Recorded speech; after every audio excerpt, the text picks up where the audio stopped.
Halo teman-teman investor semuanya, semoga bahagia dan sehat selalu. Di kesempatan kali ini saya akan coba membahas PT Jasa Marga Persero Tbk, kode sahamnya JSMR. Kira-kira seperti apa perusahaannya akan coba saya bahas setelah yang satu ini.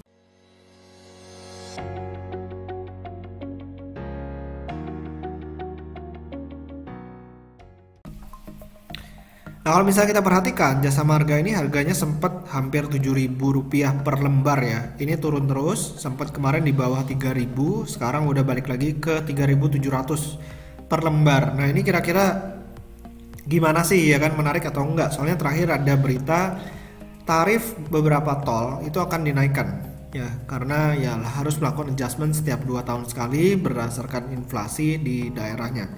Nah, kalau misalnya kita perhatikan dari sisi kinerjanya, pendapatannya si Jasa Marga ini sebenarnya cenderung mengalami peningkatan terus-menerus ya. Dari 8,6 triliun menjadi 26,3 triliun di tahun 2019. Tapi ini memang ada penurunan ya dari tahun 2017 dan 2018 yang sempat 36 triliun menjadi 26 triliun. Lalu laba bersihnya di tahun 2014 1,2 triliun itu juga terus mengalami peningkatan menjadi sekitar 2 triliun. Nah, cuman di sini kita perhatikan bahwa ada yang namanya stagnan ya. Di sini labanya mulai cenderung stagnan di kisaran 2 triliunan, makanya juga harga sahamnya kalau misalnya kita perhatikan dari tahun 2017 itu cenderung ya nggak kemana-mana juga ya harga sahamnya. Nah, di sini kita bakal lihat cash flow statementnya, bahwa cash flow from operationnya ini cenderung bagus ya, angkanya bisa 3 triliun, 4 triliun, 2 triliun, jadi ini luar biasa banget dari kegiatan operasionalnya. Cuman yang menjadi perhatian saya adalah aktivitas investasinya yang begitu besar, karena kalau Jasa Marga misalnya mau ekspansi, itu mereka mesti investasi gede-gedean buat bikin jalan tol. Dan di sini kita bisa lihat sendiri bahwa kebutuhannya ini luar biasa besar ya, bisa 12 triliun, 15 triliun. Jadi bayangin butuh berapa tahun untuk bisa balik modal.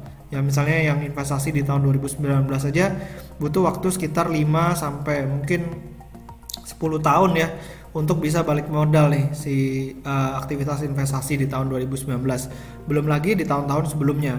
Dan itu tidak menjamin juga ya, soalnya misalnya Jasa Marga bangun jalan tol di kota yang nggak begitu rame gitu trafiknya, otomatis BEP-nya jauh lebih lama dibandingkan kalau misalnya mereka bangun jalan tol itu di Jakarta yang trafiknya memang setiap harinya itu pasti rame ya kan, kecuali memang lagi PSBB. Nah, sekarang kalau misalnya kita perhatikan dari sisi key stat-nya ya, nah di solvency rasionya ini kita bisa lihat bahwa solvency rasionya si Jasa Marga ini kurang gitu bagus, karena rasio di 0,43 kali, long term debt per equity-nya di 2,35 dan juga DAR-nya ini di 3,09 kali.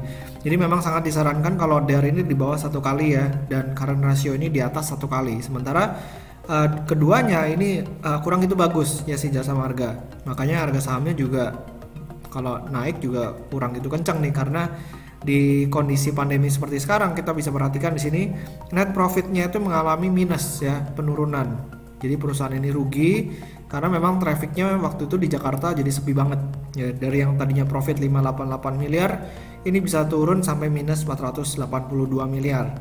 Nah, kita lihat lagi current PE ratio-nya untuk si Jasa Marga ya, ini di 21,43 kali. Jadi sebenarnya masih mahal ya, dibilang murah juga enggak gitu. Sebenarnya masih mahal di 21,43 kali, dan PBV-nya ini di 1,43 kali.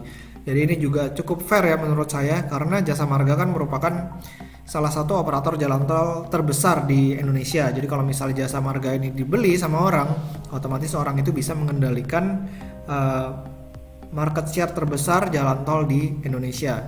Nah, kalau misalnya kita lihat dari sisi valuation-nya dari Stockbit ya, saya menggunakan Stockbit. Di sini kita bisa lihat value. Oke, target price Jasa Marga kalau menurut valuation-nya Stockbit itu di kisaran 2.950. Jadi potensi upside-nya nggak ada ya, karena harga sekarang di 3.700. Sementara kalau misalnya kita lihat dari konsensusnya, sebenarnya target price-nya masih cukup di atas, di sekitar 4.200 sampai 5.600. Kalau misalnya memang ekonomi berjalan pulih, ramai lagi gitu ya jalanan, harusnya kalau ke 5.000 sih masih bisa ya. ke 5.000 masih bisa, apalagi kalau misalnya memang labanya tiba-tiba meningkat dari yang minus tadi menjadi positif lagi sekitar 600 miliar per kuartalnya. Oke, jadi demikian dari saya tentang Jasa Marga atau JSMR. Semoga videonya bermanfaat. Jangan lupa buat di subscribe dan juga di follow Instagram saya di Pesan Saham. Sampai ketemu di video berikutnya. Selamat berinvestasi.